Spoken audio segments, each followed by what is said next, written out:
All Things Mavs. Mavs fans, welcome into the All Things Mavs podcast. I'm your host, Jimmy Crowther, as always. And tonight is going to be a therapy session because the Mavs lost a clutch game in overtime in their opening game in the bubble, 153 to 149 to the Houston Rockets.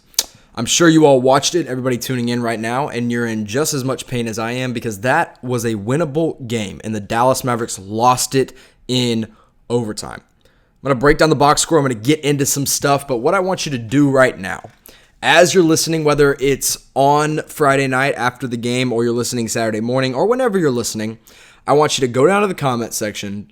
I want you to use one word to explain how mad you are after that game. Or you know what? It doesn't have to be one word. We're going to make this a safe place. This is a safe comment section. All you got to do is just vent. And I'm going to give you all the words, all the characters you need to vent in the comment section. You can't cuss because YouTube's going to block you, but you can say some other stuff. You can say whatever you want. So, not a good game.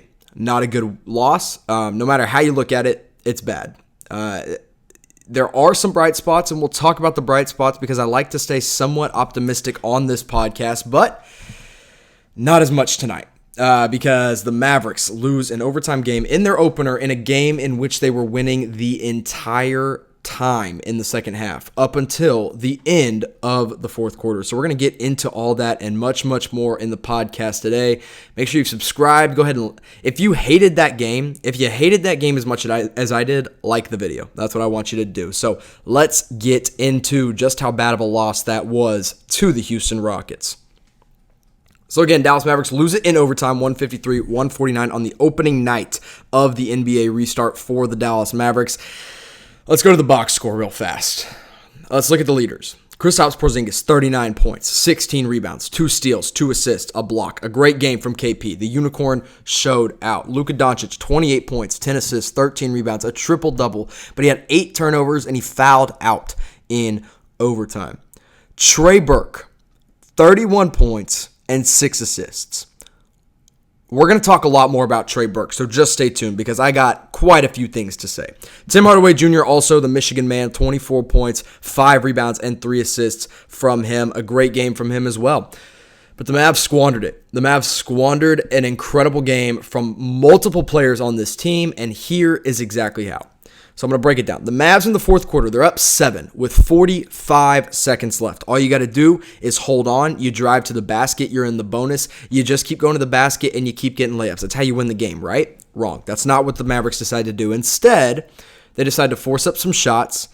They decide they're not going to go to the basket. They're going to run the clock down to about 5 seconds before they decide to make a play, and they blow the game, and they send it to overtime. And here's what happened. Trey Burke, the entire game is popping off. Having the best game, arguably, of his career. Definitely his best game in a Dallas Mavericks uniform. The whole game, up until the start of the fourth quarter. Start of the fourth quarter rolls around. The Mavs are up double digits, and Rick Carlisle puts in Seth Curry, who hasn't hit jack squat all night long. And Rick rides with Seth Curry until overtime. And once overtime hits, he starts to say, okay, I think it's time to put Trey Burke in. And here's what Seth Curry did.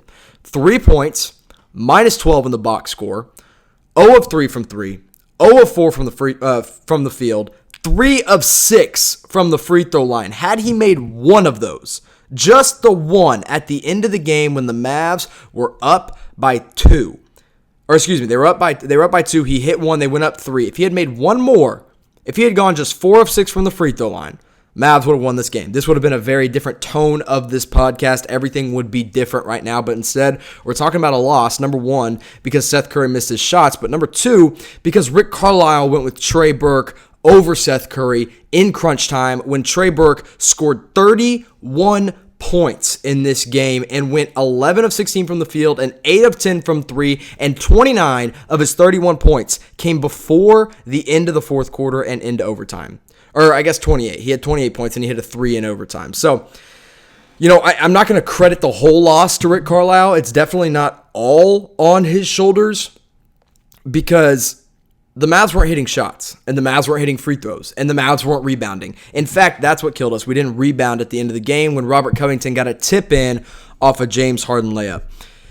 And this is, I can count on 4 different hands how many times I feel like the Mavs have blown a clutch game this year. And that's the reason the Dallas Mavericks are a 7 seed and not a top 4 seed in the Western Conference, because they can't finish clutch games. And what is it exactly? I really don't know. Do I want to be able to attribute it to young, like just a youth thing, to being a young team? Sure. But I can't blame that on them for the rest of the season. You can't talk about that for the next 2-3 years. Eventually you got to say, okay, they're not young anymore. They got to step up. Luka Doncic had a great game, but he made some dumb plays at the end of the game. He really did. He took a couple unsolicited step-back threes. He got to the rim and then fouled out of frustration when he didn't get a foul call. For sure, but I'm not putting this game on Luka's hands. I mean, Luka had a triple-double, 28 points. There's not much more he could have done besides hit some threes. He couldn't shoot the ball to save his life tonight, 1 of 9 from the three-point line, but he got to the rim.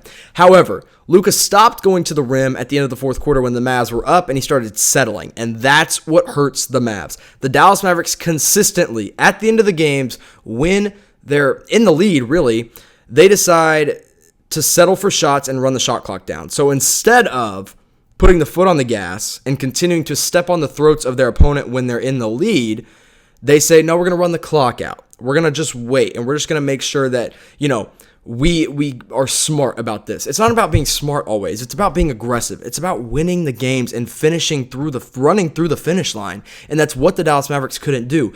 The number 1 offense in the NBA of all time looked incredible for 3.5 quarters. 3.5 quarters, really 3 quarters, because the fourth quarter, let's break down the quarter box score. I want to get into just how different that fourth quarter looked, because it was night and day from those first 3 quarters into the fourth. First quarter ends in a tie, 42 points apiece, no defense whatsoever. Second quarter, the Mavs come out swinging, and they just continue to step on the throats of the Rockets, which was really important. And they scored 43 and held the Rockets to 33 points in the second quarter.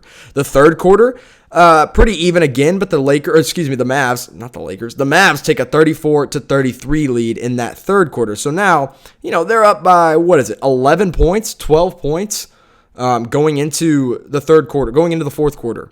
Then the fourth quarter happens, and James Harden happens, and the Mavericks score 20 points. 20 points in the fourth quarter. That's 14 less points than they scored in any other quarter in this game. And then overtime happens. Overtime wasn't terrible. They got outscored 14-10, but Luka fouled out. Dorian Finney-Smith fouled out in the fourth quarter. That hurts when you're trying to guard James Harden, who just had a tremendous night. And I just hate to say it, but that's what separates the top 4 teams from the bottom 4 teams in the Western Conference, is the ability to finish in the clutch and the ability for the Mavs to step up when it matters. As I'm continuing to record this podcast tonight, we're starting to get some quotes in here from the post game. Rick Carlisle, this one just came through. This is a tough loss. This is about as tough as it gets, and it just comes down to basic execution. Yeah, it absolutely does. When you think about basic execution in overtime in the fourth quarter, all you got to do is get to the rim. All you got to do is finish your plays. All you got to do, another thing that never happened in the fourth quarter in the overtime as much as it should have, is Kristaps Porzingis scoring over the small ball defense, because it was happening all game long. And then the fourth quarter in overtime happens, and you don't go to him. You don't go to the 7'3" guy when the tallest guy on the Rockets is 6'7". And I didn't understand that, because it was working all game. He had 39 freaking points and went 13 of 26 from the field, and then they just stopped going to him. Really, really frustrating stuff. No execution from this young team. But my biggest complaint, and yes, I have a lot of complaints about the execution. I have a lot of complaints about not making your free throws. I have a lot of complaints about settling for jump shots when you could have gotten to the rim. I have a lot of complaints about the defense, even though James Harden's going to pick apart just about any particular defense, is Trey Burke. Trey Burke had the game of his life for 3 quarters. And then he doesn't play the fourth because Rick goes with Seth, who scored 3 points. It was a -12 in the box score. I was pleading on Twitter to just put Trey Burke back in. If you saw me on All Things Mavs, at all_things_Mavs, I was just pleading with him to just put him back in, and it wasn't happening. And it was so frustrating. And I don't think we'll get an answer from Rick, because he'll just say it was a coach's decision, but there's no good reason. Not even defensively, because Seth Curry, I wouldn't say is much of an upgrade, if an upgrade at all, over Trey Burke. And he's definitely not an offensive upgrade tonight. Now, usually, yes, Seth Curry is the better player. But tonight, it was Trey Burke, and he deserves those minutes. Carlisle, again, here's another quote from him from Tim McMahon of ESPN. It says, "I'll take full responsibility for the loss. I want to keep the pressure off the players." That's fine. That's totally fine. Is keep the pressure off the players, but you gotta turn the pressure up in practice or something, because they can't perform in the clutch right now, and it's really, really frustrating. So continue to use that comment section down below on YouTube as a therapy session. Go ahead and just get it all out. You can let out all the anger, all your frustrations, whatever your reactions are to that game. Put it in the comment section. I'm going to reply to just about all of them, and we'll just vent this one out because it was frustrating. I'm getting texts left and right from guys about how this game ended and how disappointed and how miserable I am after that. And I am, Credit to the Rockets. I hate to say it, but man, Robert Covington really looked like the Luka Doncic stopper at times. He still had a triple-double on him, but there were times when Rocco was on him, and it was tough. Luka really struggled to find his shot. James Harden, as much as I can't stand watching him play because it looks like he's playing for the foul every time, he's still an offensive juggernaut. I mean, he really is. 49 points, 8 assists, 9 rebounds, 3 steals. 3 of 9 from 3, 14 of 20 from the field. That is super efficient. He also had 3 blocked shots. So, listen, I don't like watching James Harden play. I don't like watching the Rockets play. I don't like how they play. However, James Harden's the truth. He is the real deal, and we couldn't stop him tonight. Even Dorian Finney-Smith. Even if Dorian Finney-Smith was in there at overtime in the end of the fourth quarter, despite fouling out, I don't think it would have been enough. So, frustrating game. A terrible, terrible way to start off this bubble. I mean, when you start off this restart, you really hope that you're getting off with a hot win, and that's what I thought we were going to get. I really thought we were going to get this offense and just come in and just destroy and pick apart the Rockets, when we were about 3 quarters in, but didn't turn out that way. They couldn't finish in the clutch, and, the Mavs have 2 games coming up where they have to bounce back, and they have to win both of them.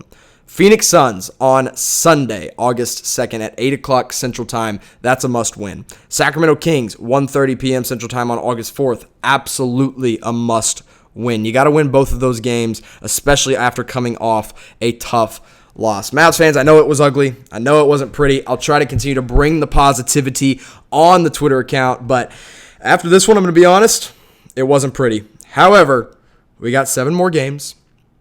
We have more than enough time. All we need is 1 win to clinch a playoff spot, and that's what I'm looking forward to. 7th seed right now, I still think we finish as high as 6 or 5, but you got to perform in the clutch, and you got to be better than the Mavs were tonight. So again, Mavs fall 153-149 in overtime to the Houston Rockets in their opening game in the NBA bubble.